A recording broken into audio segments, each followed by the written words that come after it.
ഒരു പ്രതിഫലത്തിന് വേണ്ടിയൊന്നുമല്ല മധുശ്രീ ഇതൊക്കെ ചെയ്യുന്നത്.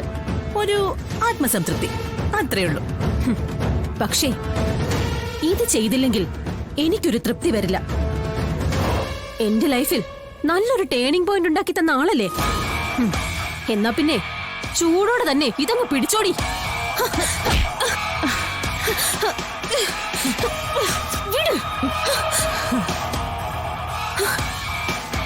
നിന്റെ സംസാരത്തിന്റെ ടോൺ മാറിയപ്പോഴേ എനിക്കത് മനസ്സിലായി. ഇതൊരു മലക്കം മറിഞ്ഞ പോക്കാണല്ലോന്ന്. എന്താടി നിന്റെ മറ്റവൻ നിന്നെ ഇട്ടേച്ചു പോയപ്പോ കൊള്ളാവുന്നൊരു പുളിങ്കൊമ്പ് കാണിച്ച് കൂടൊരുക്കാൻ പുല്ലും വൈക്കോലും തന്നതാണോടി ഞാൻ ചെയ്ത തെറ്റ്? മറ്റവൻ ഇട്ടേച്ച് പോയതല്ലോ. മറ്റവൻ ഇട്ടേച്ച് പോയെന്ന് നീ വരുത്തി തീർത്തതല്ലേ, നിന്റെ സ്വാർത്ഥ താല്പര്യങ്ങൾക്ക് വേണ്ടി. ഇവൾ ഇതൊക്കെ എങ്ങനെ അറിഞ്ഞു? ഞാനിതൊക്കെ എങ്ങനെ അറിഞ്ഞെന്നല്ലേ നീ ഇപ്പൊ വിചാരിക്കുന്നത്? ഹർഷൻ എന്നോട് സംഭവിച്ചതെല്ലാം പറഞ്ഞു. ഞാൻ അറിഞ്ഞു ആ ഫോട്ടോകൾ നീ കൃത്രിമമായി ഉണ്ടാക്കിയതാണെന്ന്. ഇതെപ്പോ സംഭവിച്ചു? ആ പിശാചി പിടിച്ചവൻ ഇതിനിടയ്ക്ക് ഇവിടെ കയറി വന്നോ? ഇതൊന്നും ഞാൻ കണ്ടില്ലല്ലോ. ഞാൻ ഇപ്പൊ ഒരു തീരുമാനത്തിലെത്തി. എന്നെ സ്നേഹിക്കുന്ന ഹർഷന്റെ കൂടെയാ ഞാൻ ഇനി ജീവിക്കാൻ പോകുന്നേ. അപ്പോഴീ കല്യാണം? വിഷ്ണുവായിട്ടും ജീവിക്കേണ്ടത് ശാലിനിയുടെ കൂടെയാ. ഞാൻ ജീവിക്കേണ്ടത് എന്റെ ഹർഷന്റെ കൂടെ. അത് മനസ്സിലാക്കാൻ ഞാനൊരല്പം വൈകി. എന്റെ കാർത്തികയെ നീ പൊട്ടത്തരൊന്നും വിളിച്ച് പറയല്ലേ. നാവിന്റെ തുമ്പത്ത് വന്നിരിക്കുന്ന മഹാലക്ഷ്മിയെ കോക്കിരി കാണിച്ച് ആട്ടി പായിക്കരുത് നീ. വീട്, കാറ്, സൗഭാഗ്യങ്ങൾ, 2-3 തലമുറയ്ക്ക് തിന്നാനുള്ള സ്വത്ത്, ഇതൊക്കെ ഒറ്റ വാക്കിലങ്ങ് ഉപേക്ഷിച്ച് കളയല്ലേ. ചിന്തിക്ക്. മനുഷ്യരെ പോലെ വരും കാലങ്ങളിൽ എങ്ങനെ ജീവിക്കണം എന്നൊന്ന് മനസ്സിൽ കാണ്. ഹർഷനെ സംബന്ധിച്ചിടത്തോളം 3/4 ചക്രം 1 മാസം ഉണ്ടാക്കാൻ പറ്റിയേക്കും. പക്ഷെ നിന്റെ ഇപ്പോഴത്തെ ജീവിത രീതിക്ക് ആ 3/4 ചക്രത്തില് നിനക്ക് ഒതുങ്ങി ജീവിക്കാൻ പറ്റുമോ? പട്ടിണിയും പരിവട്ടവുമായി പെറ്റുകൂട്ടുന്ന കുട്ടികളെയും കൊണ്ട് അന്നദാനപ്പുര തേടി പോകുന്നതിനേക്കാൾ എത്രയോ നല്ലതാ ഇപ്പൊ കിട്ടാൻ പോകുന്ന രാജകീയമായ ഈ ജീവിതം. എന്തു നേരിടാൻ സത്യം എന്ന വടവൃക്ഷത്തിന്റെ തണലിൽ ഒരല്ലലും ഇല്ലാതെ നിനക്ക് കഴിയാം. അപ്പോ എന്റെ ഹർഷനോടുള്ള എന്റെ സ്നേഹം, ഞങ്ങളുടെ സ്വപ്നങ്ങൾ മണ്ണം കട്ട. ഞാൻ അയച്ചു തന്ന ഒറ്റ ഫോട്ടോയിൽ തീർന്നതാ നീ ഇപ്പൊ പറഞ്ഞ നിന്റെ ഈ സ്നേഹം. പിന്നെ നീ കണ്ട സ്വപ്നം അതൊന്ന് മോർഫ് ചെയ്ത് വിഷ്ണുവിന്റെ തല ഒട്ടിച്ച് ഒന്ന് റീടേക്ക് കണ്ടാ മതി. എത്ര വേഗത്തിലാ മധുശ്രീ നീ ഓരോ കാര്യങ്ങൾക്ക് തീർപ്പ് കൽപ്പിക്കുന്നത്. നീ ഇവിടെ ജനിക്കേണ്ടവളല്ല, ഇവിടെ നിൽക്കേണ്ടവളും. എന്താടാ നിനക്ക് ദേഷ്യം വരുന്നുണ്ടോ? എന്നെ ഒന്ന് അടിക്കണോ തോന്നുന്നുണ്ടോ? എന്നാ അടിയടാ, അടിക്കാൻ. ചെയ്യാത്ത കുറ്റമാ ഇപ്പൊ നിങ്ങളെല്ലാരും കൂടി ചാർത്തി തന്നിരിക്കുന്നേ. കൊലക്കുറ്റം. പക്ഷെ അതിനൊരു കുഴപ്പമുണ്ട് ബോസേ. ഒരു കൊല ചെയ്താലും 2 കൊല ചെയ്താലും കിട്ടാൻ പോകുന്ന ശിക്ഷയ്ക്ക് വലിയ ഏറ്റക്കുറച്ചിലൊന്നും ഉണ്ടാവില്ല. പക്ഷെ തനിക്കുണ്ടാവുന്ന നഷ്ടം, അതിലുള്ള ആഴും അതല്പം കൂടുതലായിരിക്കും. ചിന്തിക്കാൻ പറ്റാത്ത. എന്താടാ നീ എന്നെ കൊലത്തുവോ?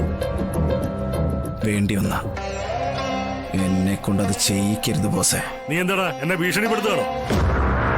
എടാ എന്റെ കോട്ടയിൽ എന്റെ ഭിക്ഷയാണ് ഇനി നിന്റെ ജീവിതം.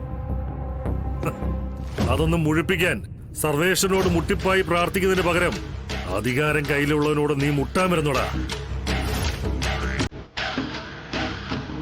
മിസ്റ്റർ ACP, എടാ ഈ ജീവിതം എന്നൊക്കെ പറഞ്ഞാലേ ഇത്രയേ ഉള്ളൂ. ഒന്ന് ഇരുട്ടി വെളുത്താ അത് മൊത്തത്തിൽ അങ്ങ് തകിടം മറിയും.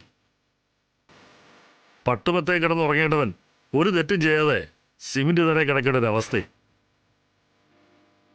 കലികാല വൈഭവം തന്നെ. എന്റെ ഒടയ തമ്പുരാനെ, നീ വലിയവൻ തന്നെ കേട്ടോ. ഒരിക്കൽ കയ്യിൽ നിന്ന് ചാടിപ്പോയ മുതലിനെ തിരിച്ചെന്റെ വരുതിക്ക് തന്നെ കൊണ്ട് തന്നല്ലോ. നിനക്ക് സ്തോത്രം.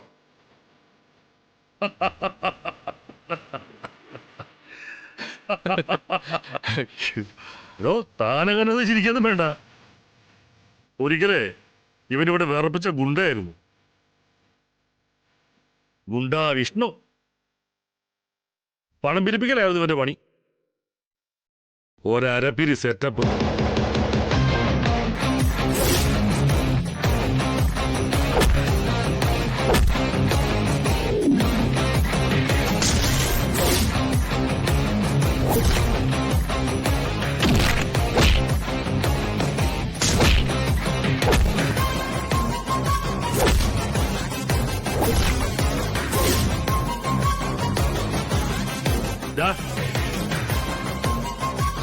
ഇനി നീ രക്ഷപ്പെടത്തില്ല. അമ്മാതിരി വലയാ ഞാൻ നിനക്ക് വേണ്ടി വിരിച്ചിരിക്കുന്നത്. ഇതിൽ നീ പെട്ടതാടാ. ഇനി ഈ കേസിൽ നിന്നല്ല, നിന്റെ സ്വപ്ന ജീവിതത്തിലേക്ക് പോലും നിനക്കൊരു തിരിച്ചുപോക്കുണ്ടാവില്ലടാ.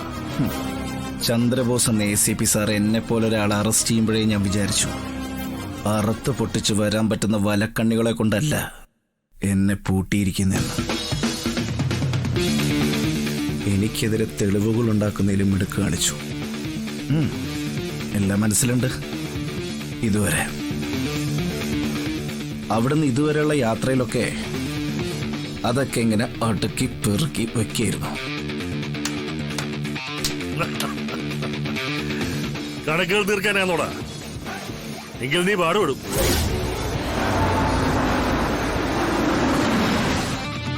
എനിക്ക് കണക്കുകൾ പറഞ്ഞു തീർക്കുന്ന ശീലം പണ്ടേ ഇല്ല ചന്ദ്രബോസെ. എഴുതി കൂട്ടും, പിന്നെ അതങ്ങ് മൊത്തത്തിൽ കൂട്ടും. പക്ഷെ എങ്ങനെയൊക്കെ കൂട്ടിയാലും കിഴിച്ചാലും ബാക്കി വരുന്ന ശിഷ്ടഭാഗം ഉണ്ടാവില്ല ബോസെ. മനസ്സിലായ?